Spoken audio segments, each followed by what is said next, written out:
Hey guys, welcome to Another World Audiobooks. We are moving on with Treasure Island. The story really is starting to get rolling. If you guys are enjoying this, would you consider maybe leaving a review on iTunes? It's a great way to just let us know what you think of the show, and we'll give you a shout out for sure. And now without further ado, I give you the next two chapters of Treasure Island. 5. The Last of the Blind Man. My curiosity, in a sense, was stronger than my fear, for I could not remain where I was, but crept back to the bank again, whence, sheltering my head behind a bush of broom, I might command the road before our door. I was scarcely in position, ere my enemies began to arrive, 7 or 8 of them, running hard, their feet beating out the time along the road, and the man with the lantern some paces in front. 3 men ran together, hand in hand, and I made out, even through the mist, that the middleman of this trio was the Blind Beggar. The next moment his voice showed me that I was right. "Down with the door," he cried. "Aye, aye, sir," answered 2 or 3, and a rush was made upon the Admiral Benbow, the lantern-bearer following, and then I could see them pause, and hear speeches passed in a lower key, as if they were surprised to find the door open. But the pause was brief, for the blind man again issued his commands. His voice sounded louder and higher, as if he were afire with eagerness and rage. "In, in, in!" he shouted, and cursed them for their delay. 4 or 5 of them obeyed at once, 2 remaining on the road with the formidable beggar. There was a pause, then a cry of surprise, and then a voice shouting from the house, "Bill's dead!" But the blind man swore at them again for their delay. "Search him, some of you shrieking lovers, and the rest of you aloft, and get the chest," he cried. I could hear their feet rattling up our old stairs, so that the house must have shook with it. Promptly afterwards, fresh sounds of astonishment arose. The window of the captain's room was thrown open with a slam and a jingle of broken glass, and a man leaned out into the moonlight, head and shoulders, and addressed the blind beggar on the road below us. "Pew!" he cried. "They've been here before us. Someone's turned the chest out, allowing aloft." "Is he there?" roared Pew. "The money's there." The blind man cursed the money. "Flint's fished, I mean," he cried. "We don't see it here nohow," returned the man. "Here, you below there, is it on Bill?" cried the blind man again. At that, another fellow, probably him who had remained below to search the captain's body, came to the door of the inn. "Bill's been overhauled already," said he. "Nothing's left." "It's these people of the inn. It's that boy. I wish I had put his eyes out," cried the blind man Pew. "There were no time ago they had the door bolted when I tried it. Scatter, lads, and find 'em." "Sure enough, they left their glim here," said the fellow from the window. "Scatter and find them. Rout the house out," reiterated Pew, striking his stick upon the road. Then there followed a great to-do through all our old inn, heavy feet pounding to and fro, furniture thrown over, doors kicked in, until the very rocks re-echoed, and the men came out again, one after another on the road, and declared that we were nowhere to be found. And just the same whistle that had alarmed my mother and myself over the dead captain's money was once more clearly audible through the night, but this time twice repeated. I had thought it to be the blind man's trumpet, so to speak, summoning his crew to the assault, but I now found that it was a signal from the hillside towards the hamlet, and from its effect upon the buccaneers, a signal to warn them of approaching danger. "There's Dirk again," said one. "Twice. We'll have to budge, mates." "Budge, you skulk," cried Pew. "Dirk was a fool and a coward from the first. You wouldn't mind him. They must be close by. They can't be far. You have your hands on it. Scatter and look for them dogs. Oh, shiver my soul," he cried. "If I had eyes." This appeal seemed to produce some effect, for 2 of the fellows began to look here and there among the lumber. But half-heartedly, I thought, and with half an eye to their own danger all the time, while the rest stood irresolute on the road. "You have your hands on thousands, you fools, and you hang a leg. You'd be as rich as kings if you could find it, and you know it's here, and you stand there skulking. There wasn't one of you dead-faced, Bill, and I did it, a blind man, and I'm to lose my chance for you. I'm to be a poor crawling beggar, sponging for rum, when I might be rolling in a couch. If you had the pluck of a weevil and a biscuit, you would catch them still." "Hang it, Pew, we've got the doubloons," grumbled one. "They might have hid the blessed thing," said another. "Take the Georges, Pew, and don't stand there squalling." Squalling was the word for it. Pugh's anger rose so high at these objections, till at last, his passion completely taking the upper hand, he struck at them right and left in his blindness, and his sticks sounded heavily on more than one. These in turn cursed back at the blind miscreant, threatened him in horrid terms, and tried in vain to catch the stick and wrest it from his grasp. This quarrel was a saving for us, for while it was still raging, another sound came from the top of the hill on the side of the hamlet, the tramp of horses galloping. Almost at the same time, a pistol shot, flash and report, came from the hedge side, and that was plainly the last signal of danger, for the buccaneers turned at once and ran, separating in every direction, one seaward along the cove, one slant across the hill, and so on, so that in half a minute not a sign of them remained but Pugh. Him they had deserted, whether in sheer panic or out of revenge for his ill words and blows, I know not, but there he remained behind, tapping up and down the road in a frenzy, and groping and calling for his comrades. Finally he took a wrong turn, and ran a few steps past me toward the hamlet, crying, "Johnny! Johnny! Black Dog! Dirk!" and other names. "You won't leave old Pugh, mates! Not old Pugh!" Just then the noise of horses topped the rise, and 4 or 5 riders came in sight in the moonlight, and swept at full gallop down the slope. At this, Pugh saw his error, turned with a scream, and ran straight for the ditch, into which he rolled. But he was on his feet again in a second, and made another dash, now utterly bewildered, right under the nearest of the coming horses. The rider tried to save him, but in vain. Down went Pugh with a cry that rang high into the night, and the 4 hooves trampled and spurned him, and passed by. He fell on his side, then gently collapsed upon his face, and moved no more. I leaped to my feet and hailed the riders. They were pulling up, at any rate, horrified at the accident, and I soon saw what they were. One tailing out behind the rest was a lad that had gone from the hamlet to Dr. Livesey's. The rest were revenue officers, whom he had met by the way, and with whom he had had the intelligence to return at once. Some news of the lugger in Kit's Hole had found its way to Supervisor Dance, and set him forth that night in our direction, and to that circumstance my mother and I owe our preservation from death. Pugh was dead, stone dead. As for my mother, when we carried her up to the hamlet, a little cold water and salts, and that soon brought her back again, and she was none the worse for her terror, though she still continued to deplore the balance of the money. In the meantime, the supervisor rode on, as fast as he could, to Kit's Hole, but his men had to dismount and grope down the dingle, leading and sometimes supporting their horses in continual fear of ambushes, so that it was no great matter of surprise that when they got down to the hole, the lugger was already under way, though still close in. He hailed her. A voice replied, telling him to keep out of the moonlight, or he would get some lead in him, and at the same time a bullet whistled close by his arm. Soon after, the lugger doubled the point and disappeared. Mr. Dance stood there, as he said, like a fish out of water, and all he could do was to dispatch a man to the closest city to warn the cutter. "And that," said he, "is just about as good as nothing. They've got off clean, and there's an end. Only," he added, "I'm glad I trod on Mr. Pugh's corns." For by this time he had heard my story. I went back with him to the Admiral Benbow, and you cannot imagine a house in such a state of smash. The very clock had been thrown down by these fellows in their furious hunt after my mother and myself, and though nothing had actually been taken away except the captain's money-bag and a little silver from the till, I could at once see that we were ruined. Mr. Dance could make nothing of the scene. "They got the money, you say? Well then, Hawkins, what in fortune were they after? More money, I suppose?"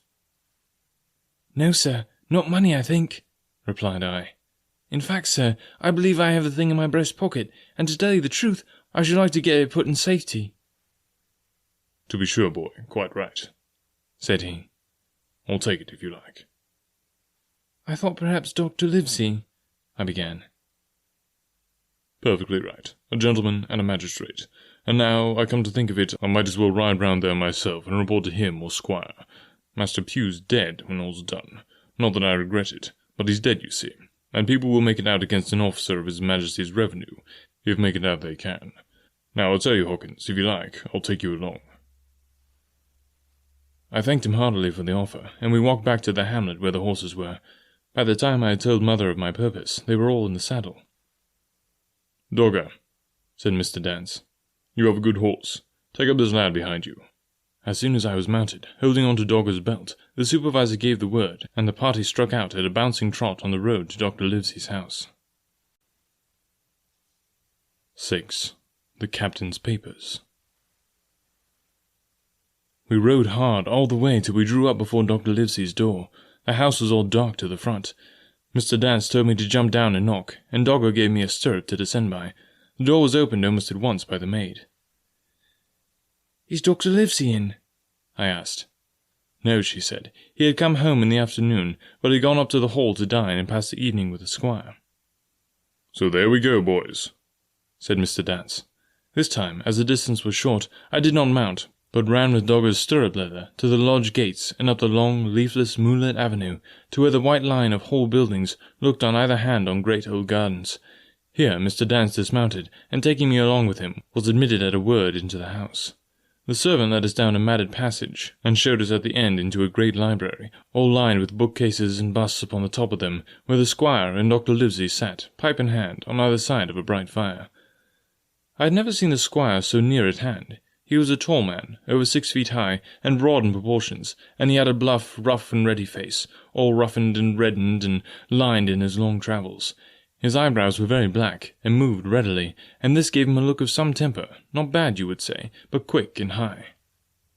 "Come in, Mr. Dance," said he, very stately and condescending. "Good evening, Dance," says the doctor with a nod. "And good evening to you, friend Jim. What good wind brings you here?" The supervisor stood up straight and stiff and told his story like a lesson, and you should have seen how the two gentlemen leaned forward and looked at each other and forgot to smoke in their surprise and interest. When they heard how my mother went back to the inn, Dr. Livesey fairly slapped his thigh, and the squire cried, "Bravo!" and broke his long pipe against the grate. Long before it was done, Mr. Trelawney, that, you will remember, was the squire's name, had got up from his seat and was striding about the room, and the doctor, as if to hear the better, had taken off his powdered wig, and sat there looking very strange indeed, with his own close-cropped black poll. At last Mr. Dance finished the story. "Mr. Dance," said the squire, "you are a very noble fellow. As for writing down that black, atrocious miscreant, I regard it as an act of virtue, sir, like stamping on a cockroach. This lad Hawkins is a trap, I perceive. Hawkins, will you ring that bell? Mr. Dance must have some ale." "And so, Jim," said the doctor, "you have the thing that they were after, have you?" "Here it is, sir," said I, and gave him the oilskin packet. The doctor looked it all over, as if his fingers were itching to open it, but instead of doing that, he put it quietly in the pocket of his coat. "Squire," said he, "when Dance has had his ale, he must of course be off on his Majesty's service, but I mean to keep Jim Hawkins here to sleep in my house, and with your permission, I propose we should have up the cold pie and let him sup." "As you will, Livesey," said the squire. "Hawkins has earned better than cold pie." So a big pigeon pie was brought in and put on the side table, and I made a hearty supper, for I was as hungry as a hawk, while Mr. Dance was further complimented and at last dismissed. "And now, squire," said the doctor. "And now, Livesey," said the squire in the same breath. "One at a time, one at a time," laughed Dr. Livesey. "You have heard of this Flint, I suppose?" "Heard of him?" cried the squire. "Heard of him, you say? He was the bloodthirstiest buccaneer that sailed. Blackbeard was a child of Flint. The Spaniards were so prodigiously afraid of him that, I tell you, sir, I was sometimes proud he was an Englishman. I have seen his topsails with these eyes off Trinidad, and the cowardly son of a rum puncheon that I sailed with put back, sir, into port of Spain." "Well, I've heard of him myself in England," said the doctor. "But the point is, had he money?" "Money!" cried the squire. "Have you heard the story? What were these villains after but money? What do they care for but money? For what would they risk their rascal carcasses but money?" "That we shall soon know," replied the doctor. "But you are so confoundedly hot-headed and exclamatory that I cannot get a word in. What I want to know is this. Supposing that I have here in my pocket some clue to where Flint buried his treasure, will that treasure amount to much?" "Amount, sir!" cried the squire. "It will amount to this. If we have the clue you talk about, I fit out a ship in Bristol Dock, and take you and Hawkins here along, and I'll have that treasure if I search a year." "Very well," said the doctor. "Now then, if Jim is agreeable, we'll open the packet." And he laid it before him on the table. The bundle was sewn together, and the doctor had to get out his instrument case and cut the stitches with his medical scissors. It contained two things, a book and a sealed paper. First of all, we'll try the book," observed the doctor. The squire and I were peering over his shoulder as he opened it, for Dr. Livesey had kindly motioned to me to come round the side table, where I had been eating, to enjoy the sport of the search. On the first page there were only some scraps of writing, such as a man with a pen in his hand might make for idleness or practice. One was the same as the tattoo mark, Billy Bones his fancy. Then there was Mr. W. Bones, mate, no more rum, off Palm Key he got it, and some other snatches, mostly single words and unintelligible. I could not help wondering who it was that had got it, and what it was that he got. A knife in his back, as like as not. "Not much instruction here," said Dr. Livesey as he passed on. The next 10 or 12 pages were filled with a curious series of entries. There was a date at one end of the line, and at the other a sum of money, as in common account books, but instead of explanatory writing, only a varying number of crosses between the two. On the 12th of June, 1745, for instance, a sum of £70 had plainly become due to someone, and there was nothing but 6 crosses to explain the cause. In a few cases, to be sure, the name of a place would be added, as off Caracas, or a mere entry of latitude and longitude, as 62, 17, 20, or 19, 2, 40.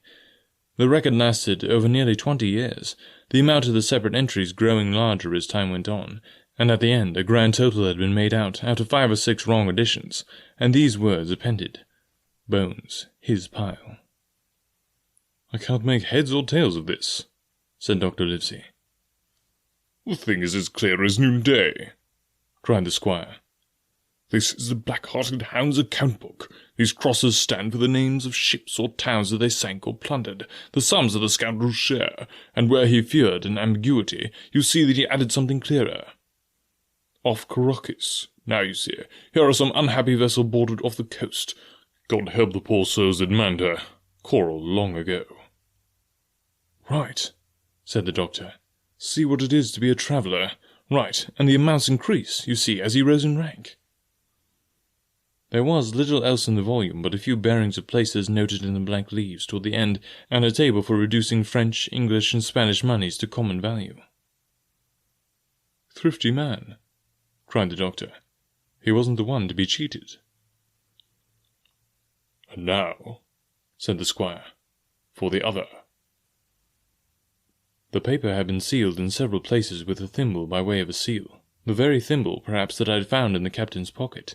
The doctor opened the seals with great care, and there fell out the map of an island, with latitude and longitude, soundings, names of hills and bays and inlets, and every particular that would be needed to bring a ship to a safe anchorage upon its shores.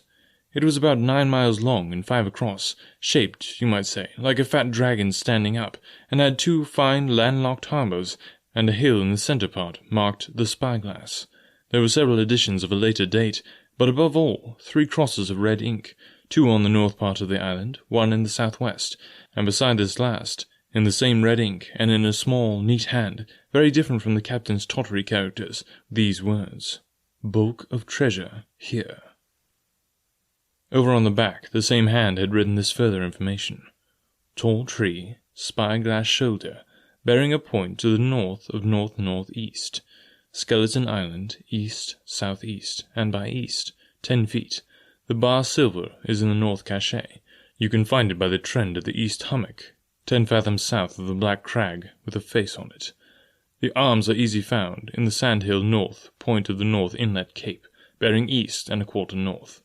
J. F." That was all, but brief as it was, and to me incomprehensible, it filled the squire and Dr. Livesey with delight. "Livesey," said the squire, "you will give up this wretched practice at once. Tomorrow I start for Bristol. In 3 weeks' time, 3 weeks, 2 weeks, 10 days, we'll have the best ship, sir, and the choicest crew in England. Hawkins shall come as cabin boy. You'll make a famous cabin boy, Hawkins. You, Livesey, are a ship's doctor. I am admiral. We'll take Redruth, Joyce, and Hunter. We'll have favourable winds, a quick passage, and not the least difficulty in finding the spot, and the money to eat, to roll in, to play duck and drake with ever after." "Trelawney," said the doctor, "I'll go with you, and I'll go bail for it. So will Jim, and be a credit to the undertaking. There's only one man I'm afraid of." "And who's that?" cried the squire. "Name the dog, sir." "You," replied the doctor. "You cannot hold your tongue. We are not the only men who know this paper. These fellows who attacked the inn tonight, bold, desperate blades for sure, and the rest who stayed aboard that lugger, and more, I dare say, not far off, are, one and all, though thick and thin, bound that they'll get that money. We must none of us go alone till we get to sea. Jim and I shall stick together in the meanwhile. You take Joyce and Hunter when you ride to Bristol, and from first to last, not one of us must breathe a word of what we found." "Livesey," returned the squire. "you are always in the right of it. I shall be silent as the grave." All right, thanks guys so much for listening today. Hope you're enjoying this book so far. I know I am. It is a really fun book to do. Just wanted to mention again, if you or somebody that you know has some short stories or a book or just anything that you'd like to hear read on the podcast you think would be a good fit for this audience, I'd love to talk with you. You can send me an email, anotherworldaudiobooks@gmail.com, or hit us up on any of the social mediums. Links are in the description of this podcast. We did those indie author segments, and that was so much fun, and I really, really want to do that again. So if you know of anybody, or if you have some author work that you'd like to see read on the podcast, let's talk. See if it'd be a good fit. Thanks so much for listening and sharing the podcast. If you are able to share this with somebody that you know who loves free audiobooks, then that'll help the podcast grow and help me continue to bring you more awesome content. So thanks for listening, and we'll talk to you next time.